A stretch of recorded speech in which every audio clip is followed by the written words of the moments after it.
اعوذ باللہ من الشیطان الرجیم، بسم اللہ الرحمن الرحیم۔ ناظرین، فتنہ دجال سے ہم سب واقف ہیں۔ دجال کون ہے، دجال کی نشانیاں کیا ہیں، ان سب پر مبنی آج ہم نے ایک رپورٹ تیار کی ہے۔ ناظرین، دجال کے بارے میں مسلمانوں میں مختلف رائے پائی جاتی ہے۔ ایک گروہ کا کہنا ہے کہ دجال فی الواقع ایک آدمی ہی ہوگا، جبکہ دوسرا گروہ یہ کہتا ہے کہ دجال کسی عالمگیر نظام کو ظاہر کرتا ہے۔ آخر دجال ہے کون؟ اسلام میں دجال کا ذکر احادیث میں ملتا ہے۔ اسی طرح ناظرین، عیسائیوں میں اینٹی کرسٹ کا تصور پایا جاتا ہے۔ یہ تصور قریب ویسا ہی ہے جیسے احادیث میں ذکر آیا ہے، جبکہ یہودی بھی اپنے کسی عظیم بادشاہ کا انتظار کر رہے ہیں جو انہیں دنیا میں عظمت دلائے گا۔ یہاں پر یہ بات واضح ہو جاتی ہے کہ دجال نامی آدمی کا تصور صرف اسلام تک محدود نہیں، بلکہ دنیا کے 3 بڑے مذاہب میں یہ تصور پایا جاتا ہے کہ کوئی آنے والا ہے۔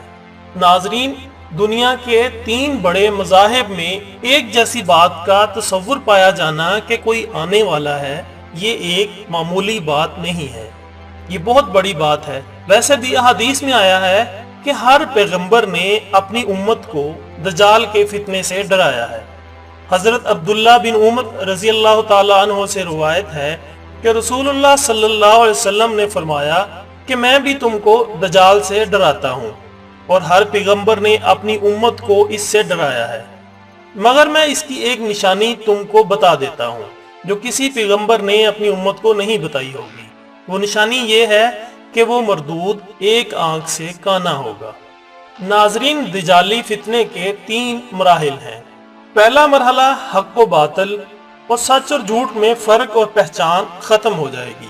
پھر باطل کو حق اور جھوٹ کو سچ باور کروایا جائے گا، اور اس کے بعد باطل پر بالجبر عمل اور حق پر عمل سے بالجبر منع کیا جائے گا۔ فتنے کے یہ 3 مراحل تو اس سے پہلے بھی انسانی دنیا نے محدود اور جزوی طور پر دیکھے ہیں، لیکن یہ تینوں مرحلے یکجا ہو کر پورے کرۂ ارض کو اپنی لپیٹ میں لے لیں گے۔ ناظرین، دجال کے بارے میں کچھ اور نشانیاں بتائی جاتی ہیں۔ کہا جاتا ہے کہ دجال یہودیوں کی نسل سے ہوگا جس کا قد ٹھگنا ہوگا، دونوں پاؤں ٹیڑھے ہوں گے، جسم پر بالوں کی بھرمار ہوگی، رنگ سرخ یا گندمی ہوگا، سر کے بال حبشیوں کی طرح ہوں گے، دجال کی ناک چونچ کی طرح ہوگی، بائیں آنکھ سے کانا ہوگا، اس کے ماتھے پر کافر یعنی کاف الف فے رے لکھا ہوگا جسے ہر مسلمان بآسانی پڑھ سکے گا۔ اس کی آنکھ سوئی ہوگی مگر دل جاگتا رہے گا۔ شروع میں وہ ایمان و اصلاح کا دعویٰ لے کر اٹھے گا، لیکن جیسے ہی اس کے پیروکاروں میں اضافہ ہوگا وہ نبوت اور خدائی کا دعویٰ کر دے گا، نعوذ باللہ۔ اس کی سواری بھی اتنی بڑی ہوگی کہ اس کے دونوں کانوں کا درمیانی فاصلہ 40 گز کا ہوگا۔ ایک قدم تا حد نگاہ مسافت کو طے کر لے گا۔ دجال پکا جھوٹا اور اعلیٰ درجے کا شعبدے باز ہوگا۔ اس کے پاس غلوں کے ڈھیر ہوں گے، پانی کی نہریں ہوں گی، زمین میں مدفون تمام خزانے باہر نکل کر شہد کی مکھیوں کی مانند اس کے ساتھ ہو لیں گے۔ جو قبیلہ اس کی خدائی پر ایمان لائے گا، دجال اس پر بارش برسائے گا جس کی وجہ سے کھانے پینے کی چیزیں ابل پڑیں گی، درختوں پر پھل آ جائیں گے۔ کچھ لوگوں سے آ کر کہے گا کہ اگر میں تمہارے ماں باپ کو زندہ کر دوں تو تم کیا میری خدائی کا اقرار کرو گے؟ لوگ اس بات میں جواب دیں گے کہ ہاں، ہم تمہاری خدائی کا اقرار کریں گے۔ اب دجال کے شیطان ان لوگوں کے ماں باپ کی شکل لے کر نمودار ہوں گے، نتیجتاً بہت سے افراد ایمان سے ہاتھ دھو بیٹھیں گے۔ ناظرین، اس کی رفتار آندھیوں سے زیادہ تیز بالوں کی طرح رواں دواں ہوگی۔ وہ کرشموں اور شعبدہ بازیوں کو لے کر دنیا کے ہر چپے کو روندے گا۔ تمام دشمنان اسلام اور دنیا بھر کے یہودی امت مسلمہ کے بغض میں اس کی پشت پناہی کر رہے ہوں گے۔ دجال مکہ معظمہ میں گھسنا چاہے گا مگر فرشتوں کی پہراداری کی وجہ سے ادھر گھس نہ پائے گا، اس لیے وہاں سے ذلیل ہو کر واپس مدینہ منورہ کا رخ کرے گا۔ اس وقت مدینہ منورہ کے 7 دروازے ہوں گے اور ہر دروازے پر فرشتوں کا پہرا ہوگا، لہٰذا یہاں پر بھی اس کو منہ کی کھانی پڑے گی۔ انہی دنوں مدینہ منورہ میں 3 مرتبہ زلزلہ آئے گا، جس سے گھبرا کر بہت سارے بے دین شہر سے نکل کر بھاگ نکلیں گے، اور باہر نکلتے ہی دجال انہیں لقمہ تر کی طرح نگل لے گا۔ آخر کار ایک بزرگ اس سے بحث و مباحثے کے لیے نکلیں گے اور خاص اس کے لشکر میں پہنچ کر اس سے متعلق پوچھیں گے۔ لوگوں کو اس کی باتیں اچھی نہیں لگیں گی، لہٰذا اس کے قتل کا فیصلہ کریں گے، مگر انہی میں سے چند افراد آڑے آ کر یہ کہہ کر روک دیں گے کہ ہمارے خدا دجال کی اجازت کے بغیر اس کو قتل نہیں کیا جا سکتا۔ چنانچہ اس بزرگ کو دجال کے دربار میں حاضر کیا جائے گا، جہاں پہنچ کر یہ بزرگ چلا اٹھے گا کہ میں نے پہچان لیا، تو ہی دجال ملعون ہے، اور رسول اللہ صلی اللہ علیہ وسلم نے ہمیں تیرے ہی خروج کی خبر دی تھی۔ دجال اس خبر کو سنتے ہی آپے سے باہر ہو جائے گا اور اس کو قتل کرنے کا فیصلہ کرے گا۔ درباری فوراً اس کے 2 ٹکڑے کر دیں گے۔ اب دجال اپنے حواریوں سے کہے گا کہ اگر میں اس کو دوبارہ زندہ کر دوں تو کیا تم کو میری خدائی کا پختہ یقین ہو جائے گا؟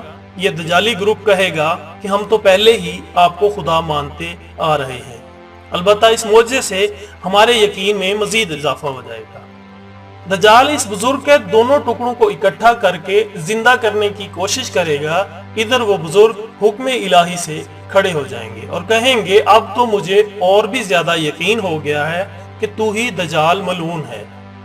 وہ جھنجھلا کر دوبارہ انہیں ذبح کرنا چاہے گا، لیکن اب اس کی قدرت سلب کر لی جائے گی۔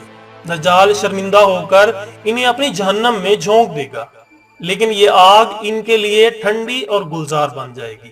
اس کے بعد وہ شام کا رخ کرے گا، لیکن دمشق پہنچنے سے پہلے ہی حضرت امام مہدی علیہ السلام وہاں آ چکے ہوں گے۔ دجال دنیا میں صرف 40 دن رہے گا، ایک دن 1 سال، دوسرا دن 1 مہینہ اور تیسرا دن 1 ہفتے کے برابر ہوگا، جبکہ بقیہ دن معمول کے مطابق ہوں گے۔ امام مہدی علیہ السلام دمشق پہنچتے ہی زور و شور سے جنگ کی تیاری شروع کر دیں گے، لیکن صورتحال بظاہر دجال کے حق میں ہوگی، کیونکہ وہ اپنی مادی و افرادی طاقت کے بلبوتے پر پوری دنیا میں اپنی دھاک بٹھا چکا ہوگا۔ اس لیے عسکری طاقت کے اعتبار سے تو اس کی شکست بظاہر مشکل ہوگی، مگر اللہ کی تائید اور نصرت کا سب کو یقین ہوگا۔ تمام مسلمان نمازوں کی ادائیگی دمشق کی قدیم مسجد جامع عمودی میں ادا کریں گے۔ ملی شرازہ میں لشکر کی تربیت اور یہودیوں کے خلاف صف بندی کو منظم کرنے کے ساتھ ساتھ امام مہدی علیہ السلام دمشق میں اس کو اپنی فوجی سرگرمیوں کا مرکز بنائیں گے، اور اس وقت یہی مقام ان کا ہیڈ کوارٹر بنے گا۔ امام مہدی علیہ السلام ایک دن نماز پڑھانے کے لیے مصلی کی طرف بڑھیں گے تو عین اسی وقت حضرت عیسیٰ علیہ السلام کا نزول ہوگا۔ نماز سے فارغ ہو کر لوگ دجال کے مقابلے کے لیے نکلیں گے۔ دجال حضرت عیسیٰ علیہ السلام کو دیکھ کر ایسا گھلنے لگے گا جیسے نمک پانی میں گھل جاتا ہے، اور پھر حضرت عیسیٰ علیہ السلام آگے بڑھ کر اس کو قتل کر دیں گے، اور حالت یہ ہوگی کہ شجر و حجر آواز لگائیں گے کہ اے روح اللہ، میرے پیچھے یہودی چھپا ہوا ہے۔ چنانچہ وہ دجال کے چیلوں میں سے کسی کو بھی نہ چھوڑیں گے۔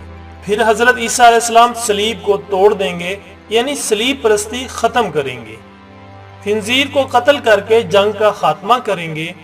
اس کے بعد مال و دولت کی اتنی فراوانی ہوگی کہ اسے کوئی قبول نہ کرے گا، اور لوگ ایسے دیندار ہو جائیں گے کہ ان کے نزدیک ایک سجدہ دنیا و مفیہا سے بہتر ہوگا۔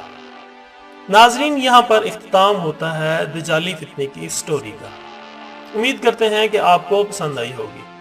اپنا دوستوں، رشتہ داروں اور اپنے ارد گرد کا بہت خیال رکھیے گا۔ اللہ حافظ۔